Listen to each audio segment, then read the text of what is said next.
does Mendix guarantee consistency between development, staging, and production between many developers across long periods of time? Right. So yeah, I did talk about this one a little bit, but this one has to go into also managing your code base via like a code management system, history control.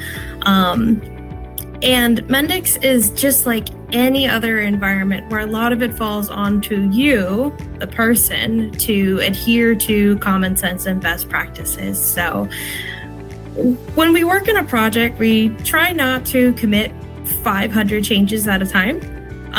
Because if one of those changes is bad, we have to undo all of it at once rather than just pick the one out of that we want. So when we're working in Mendix and we're trying to keep things consistent, we do small bite-size commits, and you leave a nice message that tells anyone that comes to look at it what exactly it contains. Mendix is pretty nice though. It will generate a list of actual changes. It'll tell you every single like microflow, nanoflow, anything in the system that changed as part of that commit. So if someone doesn't leave a message, you can at least look to see what was touched as part of the commit, but we highly encourage you to leave a nice commit message. This is anywhere. It doesn't have to be Mendix either. If you're working in GitHub on some other massive code base, please be nice to your fellow developers and tell them what you actually changed. They shouldn't have to go looking for what changed because you didn't leave a message or anything. But Mendix does try to do its best to help you keep on best practices. It shows you a list of how many changes you have pending in your local. So when you think it's time to commit, you look down and you have 500 changes, you probably should have commit 400 changes ago. Even 100 is a lot. I try to commit every 10 changes. Just because I like to make sure that individual features are being tracked in a commit rather than 10 stories or whatnot. But because Mendix also allows you to maintain as many branches as you want, this makes it a lot easier too. So in my projects, we try to ensure that we create a branch for each major feature. And then we maintain a separate branch that's just like for minor hot fixes or minor defects, something that only takes one or two changes and doesn't require like a full branch to handle. And then of course we have our dev and our test and our production branches. So the big thing here is making sure that you're hydrating your branches that aren't part of production.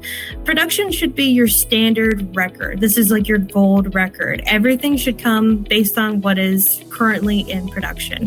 When we decide it's time to work on a new feature, we don't want to be working on something that's a version of the code base that's like 5 months old or even a week old. We want to work on what's most recent so that we have a standard to refer to if something goes wrong.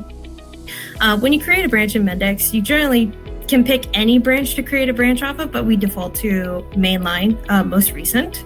And then when something gets merged to mainline, if there are any other pending branches out there, we make sure that they get also reverse merged into our other branches. So something that goes into production is now the new gold standard. Our gold standard's been updated. We need to make sure everything else matches that gold standard. So we look at any pending feature branches, test branch, dev branch, and we merge from production into those to make sure that everything still looks consistent. And Mendix is really good at handling this.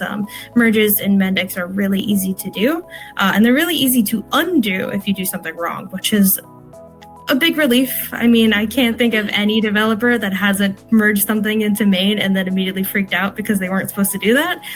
So it's really, really easy to undo those, and it's really easy to pull out specific commits in a branch too. So if someone puts something in main 10 commits back, you can click that specific one and get it out of there. It makes life a whole bunch easier for, especially like 2 people, not a huge deal. If you're working with one other person on the project, you're going to talk to them constantly. But if you're in a big shop, 50 people working on the same application, that's a lot of things that can go wrong. It's a lot of people that are constantly making commits, constantly working around other people.